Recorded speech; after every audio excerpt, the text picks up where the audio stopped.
Subscribe now and press the bell icon. Never miss an update. नमस्कार, daily current affairs की श्रृंखला में मैं मुकेश वर्मा आप सबका अपने यूट्यूब चैनल लर्नर्स अड्डा पे बहुत बहुत स्वागत करता हूं। तो फ्रेंड्स, हम 22 दिसंबर तक का करंट अफेयर्स पढ़ चुके हैं और आज पढ़ेंगे 23 दिसंबर करंट अफेयर्स के बारे में। और इसमें हम देखेंगे कि पिछले 2 से 3 दिनों में कौन कौन सी ऐसी घटनाएं घटित हुई हैं जो एग्जाम के पॉइंट ऑफ व्यू से, एग्जाम के पर्सपेक्टिव से बहुत ही महत्वपूर्ण है। तो कुछ ऐसे ही टॉप 10 घटनाओं का कलेक्शन लेके मैं आप सबके सामने उपस्थित हुआ हूँ। तो आइए देखते हैं कि आज करंट अफेयर्स की पहली घटना कौन सी है। फ्रेंड्स, आज करंट अफेयर्स में जो पहली घटना सबसे ज़्यादा चर्चित है वो योगा से संबंधित है। योगासन। तो योगासन को हाल ही में प्रतिस्पर्धी खेल के रूप में मान्यता प्रदान कर दी गई है। ओके फ्रेंड्स, तो अगर आपसे पूछे कि हाल ही में किसे प्रतिस्पर्धी खेल के रूप में मान्यता प्रदान की गई है, तो हाल ही में योगासन को प्रतिस्पर्धी खेल के रूप में मान्यता प्रदान की गई। किसके द्वारा? खेल मंत्रालय के द्वारा। तो खेल मंत्रालय के द्वारा योगासन को प्रतिस्पर्धी खेल के रूप में मान्यता प्रदान कर दी गई है। और वर्तमान में खेल मंत्री कौन है, अगर ये कभी पूछा जाए तो वर्तमान में आपके खेल मंत्री हैं किरण रिजिजू। तो वर्तमान में यही खेल मंत्री हैं और इनके द्वारा ही योगासन को प्रतिस्पर्धी खेल के रूप में मान्यता प्रदान की गई है। तो आने वाले एग्जाम में क्वेश्चन पूछा जा सकता है कि हाल ही में किसको प्रतिस्पर्धी खेल के रूप में मान्यता प्रदान की गई है। तो फ्रेंड्स, योगासन को। आप सबको पता होगा योग दिवस हर साल मनाया जाता है। कब? 21 जून को। तो 21 जून को योग दिवस के रूप में मनाया जाता है। योगासन अब तक आयुष मंत्रालय के अधीन आता है। ओके फ्रेंड्स, योगासन किसके अधीन आता था? आयुष मंत्रालय के अधीन आता था और इसको अब प्रतिस्पर्धी खेल के रूप में मान्यता प्रदान की गई है खेल मंत्रालय द्वारा। प्रतिस्पर्धी खेल कहते किसको हैं? राष्ट्रीय स्तर पर प्रतियोगिता जो आयोजित की जाती है उससे ही प्रतिस्पर्धी खेल कहते हैं। जिन जिन खेलों को राष्ट्रीय स्तर की प्रतियोगिता में शामिल किया जाता है, ऐसे सारे खेल आपके प्रतिस्पर्धी खेल कहलाते हैं। ओके फ्रेंड्स, आइए आगे बढ़ते हैं और देखते हैं आज करंट अफेयर्स का दूसरा महत्वपूर्ण टॉपिक क्या है। तो फ्रेंड्स, आज करंट अफेयर्स का दूसरा महत्वपूर्ण टॉपिक है गुजरात। गुजरात की चर्चा में friends, fire safety compliance portal launch किया है। किसने? गुजरात ने। तो अगर आपसे सवाल पूछे कि हाल ही में किस राज्य ने fire safety compliance portal launch किया है, तो हाल ही में फायर सेफ्टी कंप्लायंस पोर्टल किसने लॉन्च किया है? गुजरात ने। अगर बात करें हम गुजरात के अन्य पक्षों की, तो हम पाते हैं गुजरात में विधानसभा की सीटों की संख्या कितनी है? 182। तो गुजरात में विधानसभा की कुल सीटों की संख्या है 182। गुजरात की अगर राजधानी देखें तो गुजरात की राजधानी है गांधीनगर। ओके फ्रेंड्स, वर्तमान में गुजरात के सीएम की बात करें तो विजय रूपाणी वहां के सीएम है। कहां के? गुजरात के। तो वर्तमान में विजय रूपाणी गुजरात के सीएम है। विधानसभा सीटों की संख्या वहां पे 182 है। गुजरात की राजधानी गांधीनगर है। इसके अलावा अन्य करंट अफेयर्स की चीजें देखें तो मुख्यमंत्री महिला उत्कर्ष योजना, अगर आपसे कभी पूछे कि मुख्यमंत्री महिला उत्कर्ष योजना कहां चलाई जा रही है, तो मुख्यमंत्री महिला उत्कर्ष योजना आपकी गुजरात में चलाई जा रही है। इसके अलावा गुजरात में एक और ऐसी इनिशिएटिव हुआ है जो पूरे भारत में कहीं नहीं हुआ है। तो ऐसा क्या हुआ गुजरात में, आइए देखते हैं। गुजरात पुलिस भारत की पहली ऐसी पुलिस है जिसके पास लेजर गन है। तो गुजरात पुलिस पूरे भारत के जितने राज्य हैं, जितने केंद्र शासित प्रदेश हैं, उनमें से पहली ऐसी पुलिस है जिसके पास लेजर गन है। ये लेजर गन क्या होता है? तो गाड़ियों की स्पीड का पता लगाने के लिए, जो गाड़ियां तेजी से दौड़ रही हैं रोडों पे, तो उनकी स्पीड इस लेजर गन के माध्यम से मापी जाती है। और अगर गाड़ी 1 किलोमीटर दूर भी जा चुकी है तो भी इस लेजर गन के माध्यम से एक बार में 3 गाड़ियों की स्पीड मापी जा सकती है, एकदम सटीक, कि वो गाड़ी कितनी तेज गति से जा रही है। और उसी के अनुसार उसका चालान काट के उसके घर भेज दिया जाएगा कि अगर आप ओवर स्पीड चला रहे हैं। तो स्पीड को कंट्रोल करने के लिए, तेज स्पीड पर लगाम लगाने के लिए गुजरात पुलिस ने लेजर गन का प्रयोग किया है। हमने बताया लेजर गन क्या है। लेजर गन ऐसा गन है जिसके माध्यम से 1 किलोमीटर दूर जाती हुई गाड़ियों का भी सटीक और सटीक गति पता लगाया जा सकता है और एक बार में 3 गाड़ियों की गति को पता लगा सकती है। ओके फ्रेंड्स, आइए आगे बढ़ते हैं और देखते हैं अगला करंट अफेयर्स क्या है। अगला करंट अफेयर्स आपका यस बैंक चर्चा में है। यस बैंक क्यों चर्चा में फ्रेंड्स? तो इवायर सॉफ्टटेक ने इसके साथ मिलकर प्रीपेड कार्ड लॉन्च किया है। तो आपसे पूछ सकता है कि यस बैंक ने किसके साथ मिलकर प्रीपेड कार्ड लॉन्च किया है, तो इसका सही जवाब होगा इवायर सॉफ्टटेक के साथ मिलकर यस बैंक ने प्रीपेड कार्ड लॉन्च किया है। किसके तहत?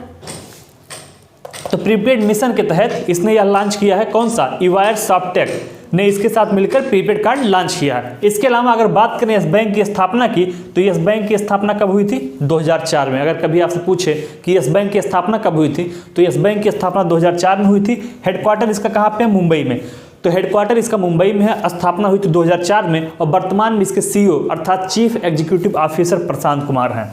ओके फ्रेंड्स, इसके अलावा इसने युवा पे वैलेट भी शुरू किया है यस बैंक ने। अगर आपसे पूछे कि युवा पे वैलेट किसने शुरू किया है, तो युवा पे वैलेट शुरू किया है आपके यस बैंक ने। ओके फ्रेंड्स, तो आज करंट अफेयर्स में ये 3 महत्वपूर्ण जानकारियां, 3 टॉपिक हमने देखा। आइए आगे बढ़ते हैं और देखते हैं आज करंट अफेयर्स की चौथी महत्वपूर्ण टॉपिक क्या है। तो फ्रेंड्स, आज करंट अफेयर्स में चौथा महत्वपूर्ण टॉपिक जो नाम चर्चा में है वो है शशि शेखर वेम्पति का।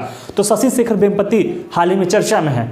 तो सवाल उठता है क्यों चर्चा में है? चर्चा में इसलिए है क्योंकि इनको एशिया प्रशांत प्रसारण संघ का उपाध्यक्ष नियुक्त किया गया है।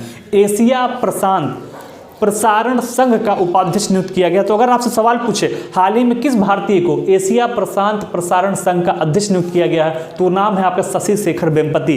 तो शशि शेखर वेम्पति को हाल ही में एशिया प्रशांत प्रसारण संघ का उपाध्यक्ष नियुक्त किया गया है। अब बात आ गई है एशिया प्रशांत प्रसारण की, तो देख लेते हैं एशिया प्रशांत प्रसारण के बारे में कुछ ट्रेडिशनल पक्ष कौन कौन से हैं, जैसे उसकी स्थापना कब हुई थी, हेडक्वार्टर कहाँ पे है। तो फ्रेंड्स, एशिया प्रशांत प्रसारण की स्थापना हुई थी 1964 में। ओके, इसके अध्यक्ष हैं इब्राहिम इरेन। तो वर्तमान में इसके अध्यक्ष कौन है? एशिया प्रशांत प्रसारण के वर्तमान में अध्यक्ष इब्राहिम इरेन, और उपाध्यक्ष कौन बनाए गए हैं? शशि शेखर वेम्पति को इसका उपाध्यक्ष बनाया गया है। हेडक्वार्टर की बात करें तो इसका हेडक्वार्टर है कुआलालंपुर में, जो कि मलेशिया की राजधानी है। तो मलेशिया की राजधानी कुआलालंपुर में एशिया प्रशांत प्रसारण संघ का मुख्यालय है। वर्तमान में उसके अध्यक्ष हैं इब्राहिम इरेन। स्थापना हुई थी 1964 में। चर्चा में इसलिए है कि उसके नए उपाध्यक्ष बनाए गए हैं शशि शेखर वेम्पति। शशि शेखर वेम्पति प्रसार भारती के सीईओ भी हैं। तो वर्तमान में शशि शेखर वेम्पति प्रसार भारती के सीईओ भी हैं, चीफ एग्जीक्यूटिव ऑफिसर भी हैं। तो ये रहा आज करंट अफेयर्स का चौथा टॉपिक। आइए आगे बढ़ते हैं और देखते हैं आज करंट अफेयर्स की 5वीं महत्वपूर्ण टॉपिक क्या है। तो फ्रेंड्स, ब्रिटेन चर्चा में है। ब्रिटेन क्यों चर्चा में है? ब्रिटेन इसलिए चर्चा में है कि अगले साल 2021 में G7 बैठक की अध्यक्षता करेगा। आप सबको पता है कि G7, G20, यहाँ सबसे सवाल एक पूछा ही जाता है कि इसकी मेजबानी या इसकी अध्यक्षता कौन कर रहा है। तो 2021 में होने वाले G7 देशों के बैठकों की अध्यक्षता कौन करेगा? ब्रिटेन करेगा, याद रख दिए। तो ब्रिटेन 2021 में G7 बैठक की अध्यक्षता करेगा। यहाँ से सवाल आता ही आता है, इसको रट लीजिए कि 2021 की G7 बैठक कहाँ होनी है। 2021 का G7 बैठक आपका ब्रिटेन अर्थात इंग्लैंड या कहिए यूके में होनी है। ओके फ्रेंड्स, तो बात आ गई है G7 देशों की। तो आज हम जानेंगे G7 देश किनका ग्रुप है। तो G7 ये जो ग्रुप बना है, ये दुनिया की टॉप 7 देशों का एक समूह है, जिसको नाम दिया गया ग्रुप ऑफ 7। G7 को कहते हैं GROUP, ग्रुप ऑफ 7। तो group of 7 countries is known as G7। Okay friends, तो G7 बैठक की अध्यक्षता ब्रिटेन करेगा। हमने ये देखा कि सबसे ताकतवर देशों का एक संगठन है G7। पूछ सकता है कि G7 कंट्री में कौन कौन से देश शामिल है। तो G7 में आपको पता होगा USA सबसे शक्तिशाली देश है, तो USA उसमें शामिल है। उसके बाद आपका यूके है। यूके का मतलब होता है यूनाइटेड किंगडम, अर्थात उसी को हम ब्रिटेन के नाम से भी जानते हैं या इंग्लैंड के नाम से भी जानते हैं। तो USA है, यूके है, इसके अलावा फ्रांस है, जर्मनी है, इटली है, कनाडा है और जापान है। तो ये टॉप 7 कंट्री हैं जो G7 में शामिल हैं। ग्रुप ऑफ 7 इन्हीं से मिलकर बना हुआ है। अगर बात करें G7 की स्थापना की, तो हम पाते हैं कि G7 की स्थापना जो हुई थी वो 1975 में हुई थी। तो 1975 में G5 की स्थापना हुआ था। उसमें कौन कौन से देश शामिल, हमने ये देखा कि उसमें USA है, उसमें यूके है, फ्रांस है, जर्मनी है, इटली है, कनाडा है और जापान है।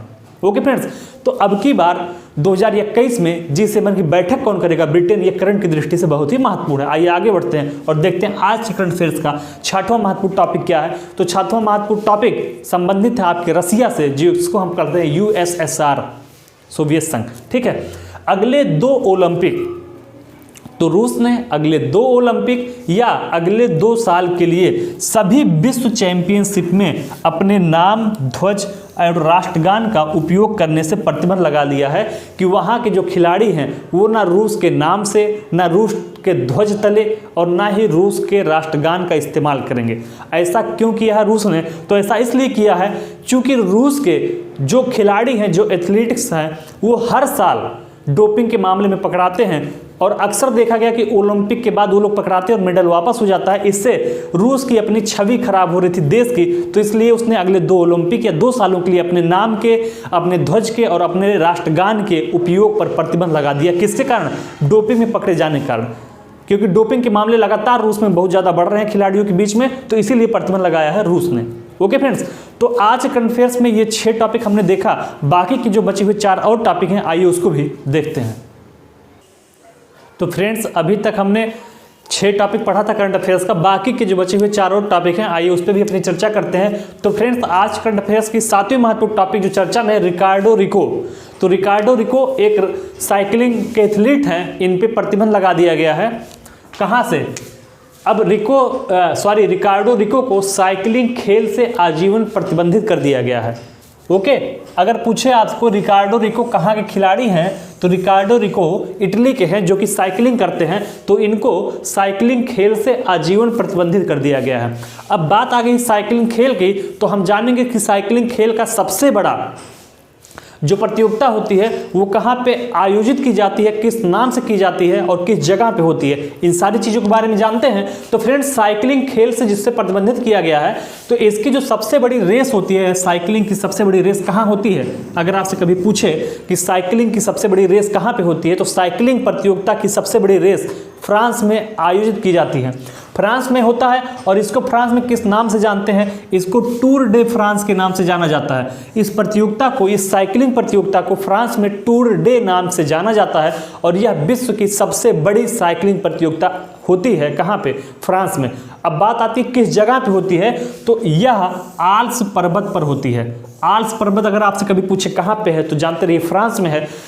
तो साइकिलिंग की सबसे बड़ी प्रतियोगिता जिसको नाम दिया गया है टूर डे फ्रांस नाम, ये फ्रांस में आयोजित की जाती है। किस जगह पे? आल्प्स पर्वत पर। ओके फ्रेंड्स, तो फ्रांस के आल्प्स पर्वत पर साइकिलिंग की सबसे बड़ी रेस टूर डे फ्रांस के नाम से आयोजित किया जाता है। तो ये हो गई साइकिलिंग की बात। रिकार्डो रिको चर्चा में है क्योंकि इनको इस साइकिलिंग खेल से आजीवन प्रतिबंधित कर दिया गया। खिलाड़ी कहाँ के हैं? इटली के हैं। आइए आगे बढ़ते हैं और देखते हैं आज करंट अफेयर्स का अगला महत्वपूर्ण टॉपिक क्या है। तो तेलंगाना चर्चा में है। क्यों चर्चा में है? IBM के साथ मिलकर 30,000 छात्रों को तकनीकी शिक्षा प्रदान करने के लिए इसने समझौता किया है। तो IBM के साथ मिलकर 30,000 छात्रों को तकनीकी शिक्षा प्रदान करने के लिए किसने समझौता किया? तेलंगाना राज्य ने किया है। अगर बात आ गई IBM की, तो हम IBM के बारे में देख लेते हैं, उसके ट्रेडिशनल पक्षों को जान लेते हैं। IBM का फुल फॉर्म होता है इंटरनेशनल बिजनेस मशीन। तो इंटरनेशनल बिजनेस मशीन के नाम से जाना जाता है IBM को। इसका हेडक्वार्टर है न्यूयॉर्क में। तो अमेरिका के न्यूयॉर्क में इसका हेडक्वार्टर है। स्थापना IBM की हुई थी 1911 में। अगर कभी आपसे पूछे कि IBM की स्थापना कब हुई थी, तो IBM की स्थापना 1911 में हुई थी। संस्थापक इसके कौन थे? तो चार्ल्स रॉनलेट फ्लिंट। तो चार्ल्स रॉनलेट फ्लिंट इसके संस्थापक थे और वर्तमान में इसके CEO हैं अरविंद कृष्णा, जो कि भारतीय मूल के हैं। तो अगर आपसे कभी पूछे कि IBM के वर्तमान CEO कौन है, तो अरविंद कृष्णा हैं, जो कि भारतीय मूल के हैं। इसके अलावा उसके संस्थापक थे चार्ल्स रॉनलेट फ्लिंट। स्थापना हुई थी 1911 में। हेडक्वार्टर इसका न्यूयॉर्क में। ओके फ्रेंड्स, तो तेलंगाना राज्य ने IBM के साथ 30,000 छात्रों को तकनीकी शिक्षा प्रदान करने के लिए समझौता किया है। आइए आगे बढ़ते हैं और देखते हैं आज करंट अफेयर्स की 9वीं महत्वपूर्ण टॉपिक क्या है।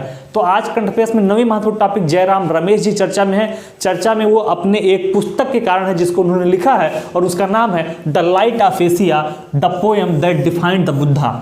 तो the light of Asia, the poem, ऐसी कविता दैट जो कि डिफाइन करती है द बुद्धा, बुद्धा को परिभाषित करती है, डिफाइन करती है। तो उस नाम से इन्होंने एक पुस्तक लिखा है। इंग्लिश में उसका नाम दिया गया the light of Asia, the poem that defined the Buddha. किसने लिखा है? जयराम रमेश, जो कि कांग्रेस से केंद्रीय मंत्री रहे हैं। तो पूर्व में ये कैबिनेट मंत्री थे जयराम रमेश जी, पेट्रोलियम मंत्री रह चुके हैं भारत का। तो इन्होंने एक पुस्तक लिखी है the light of Asia, the poem that define the Buddha. तो इसलिए चर्चा में अगर आपसे एग्जाम में पूछे इस बुक के बारे में कि the light of Asia, the poem that define the Buddha किसने लिखी है, तो जयराम रमेश ने लिखी है, जो कि पूर्व कैबिनेट मंत्री रहे पेट्रोलियम के। आइए आगे बढ़ते हैं और देखते हैं आज की करंट अफेयर्स की अंतिम महत्वपूर्ण टॉपिक क्या है। तो अमित पंघाल जी चर्चा में है। इन्होंने जर्मनी में बॉक्सिंग विश्व कप जो चल रहा है उसमें स्वर्ण पदक जीता है। तो जर्मनी में चलने वाले बॉक्सिंग विश्व कप में स्वर्ण पदक जीता किसने? अमित पंघाल ने। अगर करंट में आपसे सवाल पूछे कि जर्मनी में बॉक्सिंग विश्व कप में किस भारतीय खिलाड़ी ने स्वर्ण पदक जीता है, तो उसका नाम है अमित पंघाल और ये कहाँ के रहने वाले हैं? हरियाणा के। हरियाणा की बात आ गई तो जान लीजिए कि हरियाणा की राजधानी कहाँ है, चंडीगढ़ में। ओके फ्रेंड्स, तो चंडीगढ़ में हरियाणा की राजधानी है। चंडीगढ़ में तीन राजधानियां हैं, एक तो हरियाणा की राजधानी है, एक तो चंडीगढ़ खुद केंद्र शासित राज्य है उसकी राजधानी, और दूसरा पंजाब की राजधानी चंडीगढ़ है। तो चंडीगढ़ 3 राज्यों की राजधानी है, हरियाणा की, चंडीगढ़ की खुद की राजधानी है और पंजाब की राजधानी है। तो इसको 3 राज्यों की राजधानी भी कहते हैं, किसको, चंडीगढ़ को। तो आज के करंट अफेयर्स में हमने ये टॉप 10 टॉपिक पढ़ के ख़त्म किया है। बाकी कल फिर मैं आप सबके सामने आऊँगा सुबह 8 बजे और हम पढ़ेंगे 24 दिसंबर के करंट अफेयर्स के बारे में। पॉलिटी की क्लास कल नहीं हो पाई है, आज आपको पॉलिटी की क्लास भी मिलेगी। ओके फ्रेंड्स, तो आप सब चैनल को देखते रहिए और ज़्यादा से ज़्यादा लोगों तक पहुँचाते रहिए। धन्यवाद।